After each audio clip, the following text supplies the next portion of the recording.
Has this ever happened to you? You walk into a good old-fashioned American diner. You order something off the menu, and it comes with either hash browns or home fries. Now let me ask you a question. Do you know the difference? Is there a difference? Do you have an image in your head of what you're going to expect? Because when I order those things, I could either get crispy squares of potatoes, I could get wet squares of potatoes, sometimes there's onions, sometimes there's peppers, sometimes there's none of those things. It's like spinning the wheel in Vegas. You have no idea what you're gonna get when you go order breakfast potatoes out of the diner. I think America has a breakfast potato crisis, and I am here to solve that crisis. Yes, that's right, I spent the last too much time researching the history of the hash brown, the history of the home fry, trying to figure out exactly how we can devise a system to solve all this absolute insanity. So let's start with the history of the hash brown.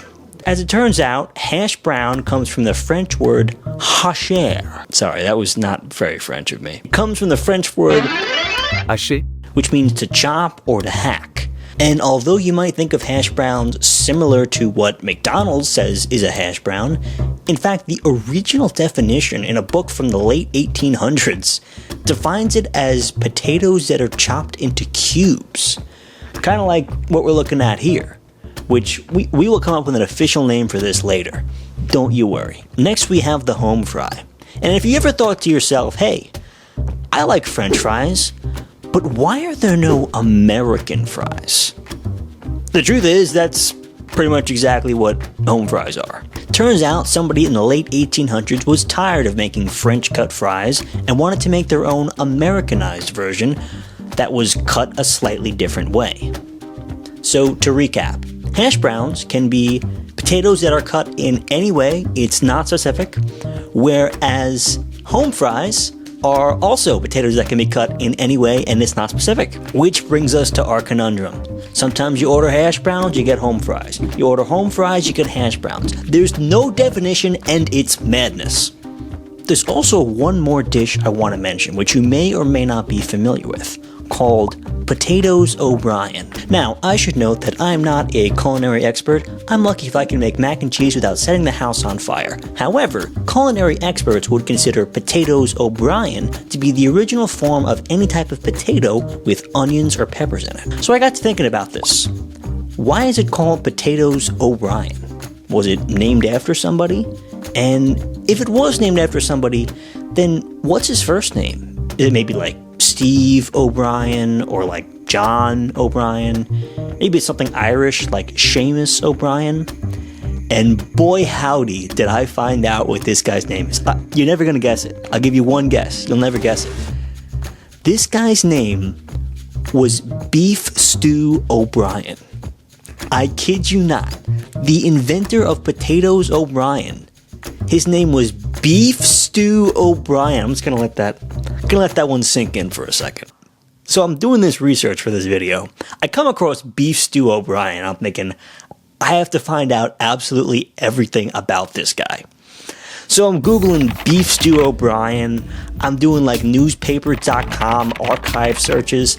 I cannot find a single thing about this man, except for the fact that he worked in a restaurant called Jack's in New York City. And that was a little tiny crack of an opening for me to find out some more information. So I look up Jack's, I find the New York City Restaurant Archive, and I find out that it was active in the late 1800s, early 1900s. I don't find a whole lot about Jack's Restaurant, but I do find a website created by a guy named Ken Spooner. He created this website to document his family history, and the name of his grandfather was Jack Spooner, who did not own Jack's. He was not the Jack in Jack's Restaurant, but he was a waiter at Jack's Restaurant. And get this, there's a picture of him with all the other restaurant staff. Ladies and gentlemen, let me just tell you, I am 99% sure somewhere in this photo is Beef Stew O'Brien. I don't know who. There's like 45 people in this photo. But I know that one of them is Jack, that guy's grandfather, and one is Jack, the guy who owned the restaurant, Jack's. anyone else in this photo could be Beef Stew O'Brien. And I'm not even going to venture a guess. I'm just going to put numbers up on each one of these guys, and I want you to sound off in the comments. Let me know who you think Beef Stew O'Brien is. I mean, we'll probably never know, but I really want to see what you guys think. I'm sure there's going to be like one popular guy. So what were we talking about? Breakfast potatoes. Knowing the history of the hash brown, knowing the history of the home fry, I think we can come up with our own system to rename all the breakfast potato options without needing to put pictures on the menu or be overly explicit. Here's my system, and I want to know what you think. On one side, we have hash browns, and on the other side, we have home fries. These are kind of umbrella categories that have smaller subcategories. The first subcategory of hash browns is the hash brown patty. This is the type of hash brown you probably get at McDonald's or other fast food breakfast restaurants. The next is shredded hash browns. These are like the piles of potatoes that you get at Denny's or something like that. Then we have something that I came up with, though I'm sure I'm not the first person to come up with this. I call these smashed browns. They're like basically if you took a potato and Hulk smashed it and then fried it in a pan. Those are smashed browns. They don't look good, but they do taste good. And then to differentiate the plain versions from the versions with onions and things like that, we have the O'Brien versions, paying homage to our good pal Beef Stew. This is going to be called Shredded Hash Browns O'Brien, and this is going to be Smashed Browns O'Brien. So basically, hash browns are kind of anything that is not the cube-shaped potatoes. That's just what I want to go with. I think that's kind of the general consensus anyway with most people, considering McDonald's has kind of solidified what a hash brown is, and the pile of shredded hash browns is kind of similar to that. So I'm grouping those all in the hash browns. Category. Can I like not have this sleep, maybe? Whoops. So then home fries are going to be these type things. But there's two major categories of home fries. You can get the more wet potatoey home fries, or you can get something that's kind of like a French fry but in a different shape. So for this reason, I've come up with a way to differentiate the different types of home fries you might get. It's a little bit ridiculous, but I think it's familiar enough that most people understand it. Alright, get ready. I'm calling this a crispy home fry. And this is a grilled home fry. Does it need to be cooked on a grill? No. But I'm thinking like, crispy chicken versus grilled chicken. I would say that like the wet potato is the more analog to the grilled chicken, if you know what I mean. So that's why I'm calling them grilled home fries. Come up with a better name, I dare you. And then from there, we have crispy home fries O'Brien, and we have grilled home fries O'Brien.